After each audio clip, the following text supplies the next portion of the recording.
It's time for the Josh Kirby on Sports podcast. On this edition of Josh Kirby on Sports, an exciting week of playoffs action, plus some NFL news and some women's soccer news. All that and so much more. Catch CJ and I on the other side.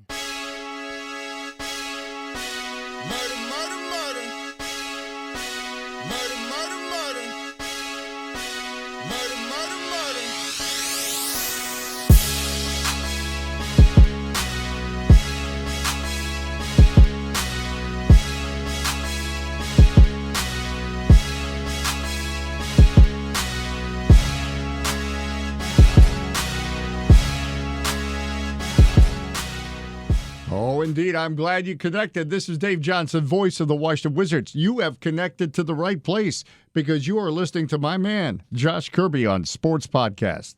Alrighty, another edition of the Josh Kirby on Sports Podcast brought to you by Route 11 Chips, part of the Mayo Please Podcast Network. As always, I am your host, Josh Kirby, and alongside me, CJ Mintier. My co-host. You did not introduce that part, sir.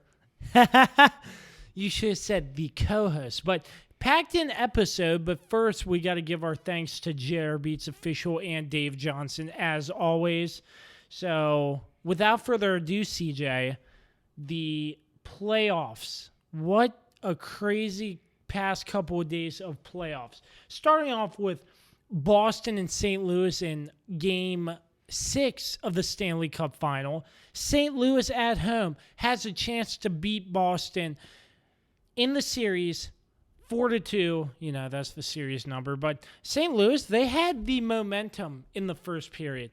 And then all of it went away after that 5-on-3 where Brad Marchand scored after a penalty and a delay of game penalty. It was a boarding call, I believe, and a delay of game penalty. So a 5-on-3 for St. Louis, and it ends up killing their momentum for the rest of the game as Boston beats St. Louis 5-1, forcing a Game 7, which is good for us Caps fans because we get the full time with the Stanley Cup. So Wednesday is the final day that Caps fans can celebrate a Stanley Cup championship. What do you mean? What do you mean that's the last? No, you can always celebrate it. You can always celebrate that you watched it on TV. Oh, yeah. Like, you can't take that away. Just because the Blues or the Bruins will take the Stanley Cup does not mean that you guys are not Stanley Cup champions. You guys are Stanley Cup champions of 2018. That's what you are. Penguins are 5-time Stanley Cup champions. But we won't have the cup anymore. I understand that, but the way I see it is that you still have that honor. Those players still have those rings, and you still have the luxury of seeing the game in your mental head. You remember the game, I'm sure of it. It's still on my DVR. Who do you think I am? I'm sure it is. Just like Jordan Zimmerman's no-hitter where Steven Souza dives out. Who was that, against the Marlins? Okay, I don't know that. Who do you think I am?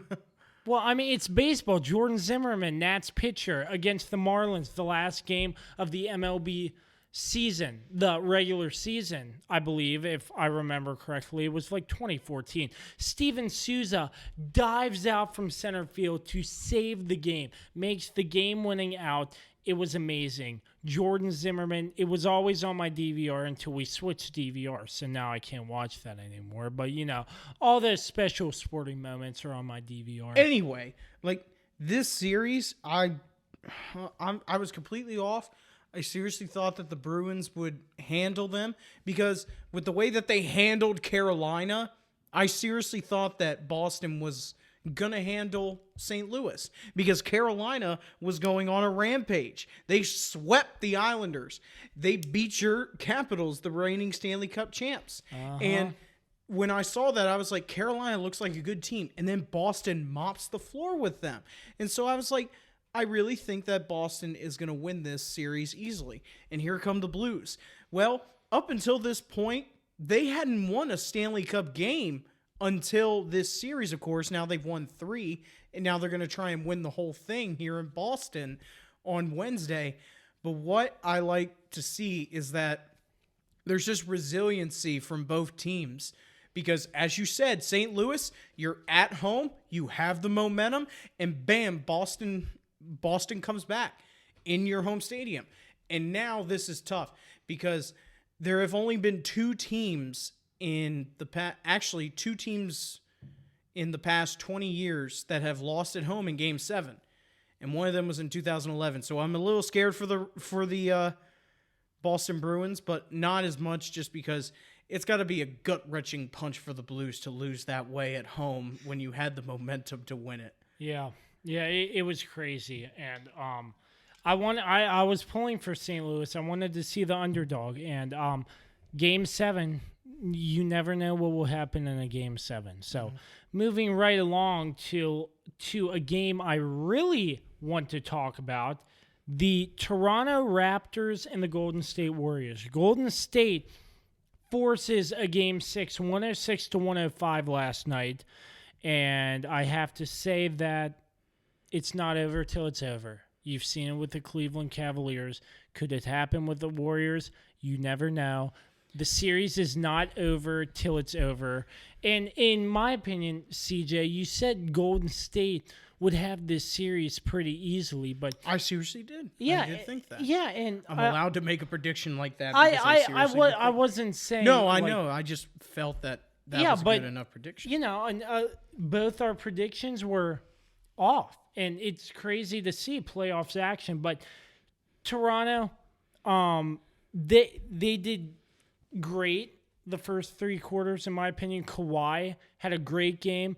In the fourth quarter, he's been having all great games. Yeah, Kawhi Leonard went off in the fourth quarter, but with that little 1 minute left in the game, like there needed to be more Kawhi Leonard, and that last second shot, like what is that? Give the ball to Kawhi.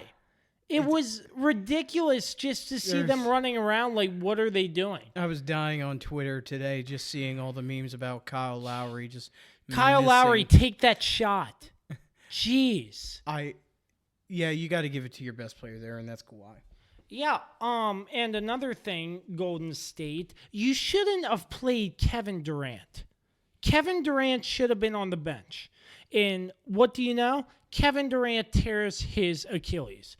And the Golden State Warriors fans and coaches and everything are somber, sad for it. But, you know, this could be a career ender for Kevin Durant. You never know. But it was ridiculous that I even saw Kevin Durant on the court because I thought he should have been off the court. And that's one reason why Kawhi left San Antonio, because they wanted to play him before he was 100% healthy. That's a very good point. Yeah. And look where Kawhi is now, in Toronto in an NBA Finals, you know? So the Spurs didn't handle Kawhi correctly, and Kawhi didn't put up with it. He wanted to be 100% healthy, and the Spurs didn't want that. They just wanted to win games. And above winning games is player safety and health. And if that's not being set forth, then he made the right call. But going back to Kevin Durant in the series, I feel really bad for him. And to the Toronto Raptors fans cheering him off, what is your issue? Like, for real? Aren't they the country that goes sorry, eh? Or is apologetic cheering to a for lot an of things? injury, cheering for an injury, and you lost the game. You lost the game by a point. But cheering for an injury, that's the definition of class act stupid fans. Have some class. It's sport fans. You can't change that. I agree with you. I do. Especially to the guy who's waving at Kevin Durant while he's literally holding his Achilles, man. Like, what if that happened to you? What if Kevin Durant got up in your face and was like, ha ha, hope you get surgery, hope you cost a lot of medical bills, you punk. Yeah, but seriously, that was uncalled for. But Kevin Durant, I believe the main reason for that injury is because the Golden State Warriors rushed him back into play. Okay, I have two theories on that. One of them is that theory. I saw a news report saying they were trying something different to speed up his. And yeah, and that's what I was getting to is that I don't even know the word, but speed up his recovery. yes, thank you. I was getting to that is that I really think that the Warriors tried to cover up exactly what Kevin Durant's injury was, because it was going in the media as a calf injury, okay? And this happened in game 6 against game 5 against the Rockets. So you're talking about a game that's back at the beginning of May, maybe at the very beginning of May at the earliest. And so he's been out for a month and almost a half now. And you're saying that it's a calf injury? I don't think it's a calf injury. I really don't. Sure, and especially because it took him all the way to game 5 for him to get back. In the NBA finals, they won 4-0 against the Blazers. He didn't have to play. He didn't have to worry in that series. But it took him 5 extra games in the NBA finals to get back. That does not sound like a calf injury to me. I know things about strained Achilles. I do. And especially when I see that the head athletic trainer is crying on microphone to the media, I really think that he might get fired because of just the way that this whole situation has gone down. And he might have covered this up and said, like, look, this is what we had to do. But here's my other theory. My other theory is that Kevin Durant literally didn't care about the pain and just wanted to play to try and get his team back in the series. That's my other theory. And it shows that Kevin Durant has the will to do that. Now, is he smart? No, because look what happened. You saw in the slow-mo version of his leg, in the back of his leg, something popped and went all the way up big. his calf. Yes. So it literally looked like a dang noodle after a little bit. So, but seeing that shows that he's not as smart, but it shows that he really wants to win. But you got to look at long term now, because this is an Achilles injury, okay? As a basketball player, an Achilles is one of your whole livelihoods. It's not like a quarterback where your shoulder, Chad Pennington, who had like 4 shoulder surgeries. That's his whole livelihood right there. Mm-hmm. But for a basketball player, you're landing on your feet constantly. You're jumping up in the air, and you're having to extend your legs off the ground. You're really in a bad position if that's your Achilles, and you're going to have to repair that, because I know firsthand at JMU, our starting running back tore his Achilles in back-to-back seasons, okay? And that is not good for a future career in sports, especially at the highest level. So that's my other theory, is that he wanted to play even though he knew that he was hurt, and he paid for it. And he didn't cost his team the win, but he cost himself probably a chance next year at a max contract at another place like New York, LA, or even someplace else that he'll get a max contract. So that's his own fault right there, if that theory is true. Yeah, whatever theory may or may not be right, something was definitely wrong with him playing in Game 5, and it went to show he got injured. But it brings me back to another point on why Trent Williams wants to leave Washington. And now I completely agree with him on why he wants to leave Washington, because of their medical staff. Because the Redskins have way too many. Reed Ensminger's on the strength and conditioning staff, right? He used to be. I'm not sure if he but is this year. Anyway, sorry. Yes, but anyways, Trent Williams. Yeah, I saw in the news report that the way the medical staff has been treating players and stuff like that, he doesn't like it and he wants out. And if player safety doesn't come before wins, then I completely agree with him. So just a little segue off to that. That's what my profession is all about in equipment. It's all about player safety, making sure that you are fit to the most perfect standard that we can give you. That's why we fit players with the right helmet, right shoulder pads, so that they don't get a concussion or a neck injury. That's why we fit those players. And when I hear that a medical staff is underperforming more than an equipment staff, something's wrong. Okay? Because the medical staff, yeah, as you said, if you're not helping out a big guy who's over 300 pounds and he's saying, yeah, you're not helping me out whatsoever, I leave then, because you need to be in the best shape you could possibly be, because those guys are probably the most sore after a game day or even just after a practice. Yeah, so gonna be interesting to see what the timetable is like for Kevin Durant's return, or if he ever returns. So Golden State Game 6 in Oracle. That's gonna be a crazy show. And if Toronto can beat Golden State in Golden State, that'd be great. But Game 7 in Toronto, that would be absolute chaos. There's only been one team in NBA history to pull off what we thought could never be pulled off, and that was Cleveland. Mm-hmm. So do I think that Golden State could do it? Yeah, I do. Because they are the team that you do not want to mess with. You need to put them away when you most possibly can. Yep, so that's our playoffs look for you. Moving on, report out of the Dominican Republic. David Ortiz gets shot, former Red Sox. Thankfully, it was not deadly, and the Red Sox flew him back up to Boston, and he is getting surgery, expected to make a full recovery. Prayers up to David Ortiz. He was actually one of my favorite players, and I still do enjoy his humor. So get well, David Ortiz, and I can't believe somebody shot you. You want to talk about probably one of the greatest rivalries in sports? Red Sox and Yankees rivalry dates back so far. It's probably one of the most historic rivalries ever. But if there's one player that no matter what, that you do not hate on both teams, it's Derek Jeter on the Yankees. You don't hate Derek Jeter because he's that type of guy. He's that stand-up guy. And it's David Ortiz. Those are the two players that you go, I will love you for the rest of your life because I know that you were a stand-up person and you never meant any hate and you always brought happiness to the sport and you always were a great person.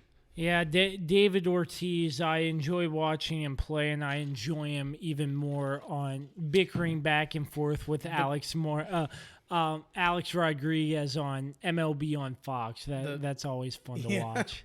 The play that I'll always never forget from David Ortiz is the 2013 playoffs against the Tigers.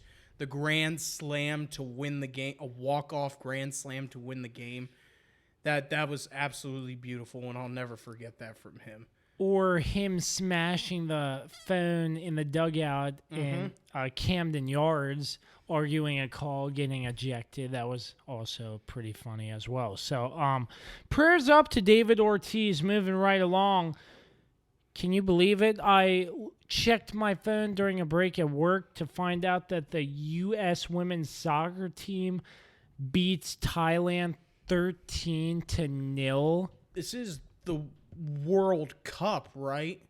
These are supposed to be like I you believe have so. to be one of the best teams to I get believe into so. this tournament. Like you have to win qualifiers to just get into this tournament. Like the USA gets in because they won the thing last time. Yeah. But you have to win qualifiers in big matches to get in here. Did Thailand pay somebody to get into this? I don't know, but if you're considered one of the best teams in women's soccer, no, you're not. You're definitely not. I don't care if we're the reigning champs, the USA. I don't care if we're the reigning champs. You are not that good of a team if you lose 13-0 and you have one play. You literally had one player score 5 goals. Alex Morgan scored 5 record goals. tying a hat trick plus 2 more. Man, if I had time to actually look at all the stats, I'm curious to see how many people had hat tricks in that game. That game, I didn't even watch it, but 13-0. Oh my gosh, That's not a game. that's an abomination. Whoever bought tickets for that soccer game should get refunded because that wasn't a soccer game. That was a one-sided scrimmage. One-sided scrimmage. All right, moving on. Carson Wentz. I think the Eagles are all in on him now. 4 years, $128 million contract extension. I'm sure you have a lot of thoughts on this one, CJ. Is it a good move? Yes, I do think so. Like, I know he's still in his rookie contract, but look what Carson Wentz has done in his 3 years as their starting quarterback. Not only was he was going to be the MVP if he didn't get hurt. That was a spectacular season to watch, but still, like, everyone seems to think like, well, he's not that good right now. He technically statistically had his best season this past year when he didn't even play that much. He completed 70% of his passes this past year. That's better than his MVP season. That's a lot better than his MVP. That's 10% higher than his MVP season. And on top of that, he's led his team to the brink of the playoffs. In his 1 year that he played fully, his rookie year, they went 8-8. But then, of course, he led them to. They had already clinched the playoffs by the time he got hurt in his second season. So he led them to the playoffs then, and then he led them. Well, of course, Nick Foles led them to the playoffs the last season. But what I'm saying is that this contract extension, yeah, it's a lot of money. But, dude, like, seriously, guys like Matthew Stafford get this type of money. Matt Ryan, Derek Carr. Like, these are all guys. Jimmy Garoppolo. Like, these are 4 guys that have done, with probably the exception of Matt Ryan, who led his team to a Super Bowl. But, of course, we all know what happened there when they choked. But these are 4 guys that you're like, why do they deserve this money, but Carson Wentz doesn't? Like, he is one of those top-tier quarterbacks if you give him the time. Because I'm telling you, look out for this squad that he's going to have coming up this next year. He's going to have a dynamic running back duo back there with Jordan Howard and Miles Sanders, the rookie out of Penn State, coming out. He's still going to have Corey Clement, and he is going to have Deshaun Jackson. He's going to have Alshon Jeffrey. He's going to have Nelson Aguilar. He's going to have Zach Ertz. And he's going to have his entire offensive line back. The entire offensive line. And you're telling me that this guy doesn't have the weapons and the beef around him to keep him safe? No, this guy is going to be fine. And they are going to be deadly next year. Because what they did at the end of the season, I see them carrying that over into this next season. Now, of course, I don't know what's going to happen with Malcolm Jenkins because he wants a new contract. But please sign him if you're an Eagles team. Please sign him because he is worth the money, it looks like. But anyway, Carson Wentz, he's worth this money to me. He really is. I don't care what people have to say about like he's been hurt and all that. So what? You can turn around injuries and you can make it into a good career. Carson Wentz, when he's not injured, is phenomenal. Is phenomenal on the field. And also, he's an FCS guy. Go Dukes. Yeah, so my take on this, is it bad for me to think if the Eagles just signed him to a 4-year, $128 million contract, what if he gets injured again? You know? Oh, that's the question to me? Yeah, I mean, what if he gets injured again? I'm not trying to sound dumb here. Like, they shouldn't throw money at one of their best players because he got hurt twice. But what if he gets injured again? And they have money on him, you know? I know, but that is what the guaranteed money is for, unfortunately. But the thing is that Carson Wentz, he just needs to be more careful, honestly, because you saw the injuries that he sustained, the torn ACL. That was just because he took a chance and he got. That was just a play by a guy leading with his helmet into his knee. Like you can't defend yourself against that. That's not his fault. Yeah, I He agree. wanted to try and make a play and go for a touchdown, and instead a guy is literally lunging at his knee with his helmet out and making a dirty play. Yeah. And then he sustained a back injury because for the time that he was in, his offensive line didn't block for him, and he was on the ground all the time. But as I said, 69% completion percentage was on fire for the time he was in. Yeah, he might get hurt, but I don't see that happening because he looks like a very cautious man. Now, of course, he reminds me, well, no, I'm not going to go there. He's a cowboy back there. But I don't see him suffering another major injury because ACL injuries, he even played with the ACL to finish out that drive, I remember. Yeah. With the torn ACL, he even played. So that's what I'm saying about Wentz is that he's going to find a way to play, even if it kills him. But I think the reason why they went with Nick Foles is because they knew they had Nick Foles. And it's like, Carson, please just... Because remember, we were seeing reports in the news of like, Carson Wentz could possibly play.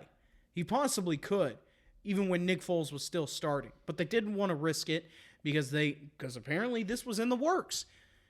So I don't see it happening again. As a serious injury, I don't. Yeah, I mean, I'm not. Because he is a big quarterback. Don't give me... Yeah. He's 6'5". Yeah, and he it looks like he's Prince Harry too. Had to throw in some humor there, but I mean I don't disagree with the Eagles throwing money at him because he is one of the best. But I mean, what if he gets injured again? That's my only thought, and I'm just gonna leave it at that because I think the Eagles are gonna be dangerous this year. Watch out, Washington Redskins, but it's going to be interesting to see Carson Wentz back out there. All right, so I think that's it. We have some news to share with you on the podcast. I'm going to let CJ tell you all about this. So, CJ, let the fans know what you have going on. So tonight is going to be my last show. I've decided to step down as Josh's co-host, and this is because Josh has gotten me the idea of starting my own show, and I've wanted to do it for a while, and I've finally taken the initiative, and now I'm going to start my own show, my own podcast, and when the time is right, I'm sure Josh will advertise it for me on his show to go ahead and take a look at it. But I don't want to give any details away because I don't want people stealing my idea or anything like that. Oh, sure. Yeah, but but this is my last podcast because, as I said, I want to go off and do my own thing. And with life happening and work starting back up and being busy again, I need to put my effort and time into that as well. And I want to do my own thing, and I've told this to Josh, it's no disrespect to him or anything. This has nothing to do with him. It's all my decision, and I want to go do my own thing, and that's what I'm going to do. So tonight is my last show, and I wish Josh all the best because he's the whole reason that I got started in this thing. I would have never known that I would want to do this as a hobby more than I already am, but I have, and it's all thanks to him. So I'm glad that I've had the opportunity. And I'm ready to go and start my own show and see where it takes me. And I'll have no hard feelings on this show because it's where I got my start. Yes, sir. Well, on this next segment, the memories of CJ Mintier to close out this podcast. How we all got started. I didn't really know CJ that well. I knew his brother Patrick because he was one of the stars. And my dad. Yeah, and your dad. I forgot about him, but your dad's awesome. Hanging out with CJ and I see hanging out with Patrick. Then I see CJ rolling around. I'm like, well, what's up, man? How you doing? And you start telling me about JMU and what you do for them, and you were talking about how my podcast and stuff, and I was just getting started at the time. And it started off just, I forget which episode, back in the archives. Probably like 6 or 7 or 8. Yeah, but got CJ on the show. sitting down at the bar and talking about what he does for JME Equipment. And, I didn't know where it would go from there, but it ended up turning into something special that I'm going to cherish forever, to be honest with you. And CJ coming on the podcast was probably one of the best things to ever happen to me, because I had somebody accountable to do stuff with and talk about topics that we both like to talk about. And you are such a great voice to the podcast, and it's gonna be sad to see you go, but the Josh Kirby on Sports podcast, it's gonna go on one way or another. We're gonna figure out how to get over this, and we'll get through it. But and I'll be back every once in a while. I'll probably pop up. Oh yeah, popping up. We're still gonna collaborate. CJ's not gonna go on his podcast and say the Josh Kirby on Sports podcast. I will say this though about my show is that it's gonna have a spin on sports. So it's not gonna just be sports. It's gonna be entertainment as well. So. Ooh, entertainment. Wow. But to finish off, started off with one interview talking about him working at JME Equipment. My podcast was very small. I was just talking about random things that I wanted to talk about, and it sparked something. And we decided that CJ wanted to be the co-host, and we started doing this every week, traveling to Middletown, Virginia to do a podcast each and every week. And it was actually a lot of fun. And I'm going to miss this bar. I'm going to miss this basement where we did the podcast each and every week. And some of the memories I just want to point out, one in particular was a certain episode. I believe it was episode 13, if I'm correct, when CJ was complaining on why the Redskins signed Josh Johnson. Was it 13? Was it episode 13? I think. I don't remember. But that was a while ago. I remember that one. But anyway, CJ's like, Josh Johnson hasn't played in a game since 2013. It's 2018! And I start laughing. Oh, my God. That was a funny memory. Go back and listen to that. And when my ears are popped now from that. Yeah, and when we found out OBJ got traded to the Browns. That was a good one, Yeah, it was great. Free agency. It was amazing. But anyways, CJ, we're going to get you on talking about your new podcast here soon. But as of this final episode as us as a duo, I'm going solo for the time being. I'm not sure what the future holds, but, it's just part of the business. And I have enjoyed doing this a lot, and I'm sure CJ has too. And it was great doing this together, but we gotta all find our way in life, and this is just a hobby for both of us. And we're gonna love to see what you put out there, CJ. We wish you all the best, and thank you for your service, because without you, I don't know where this podcast would have gotten. Well, thank you. Thank you very much. It was fun. Oh, he's crying over here, folks. No, I'm not. Yeah, I see the tears running down your eye.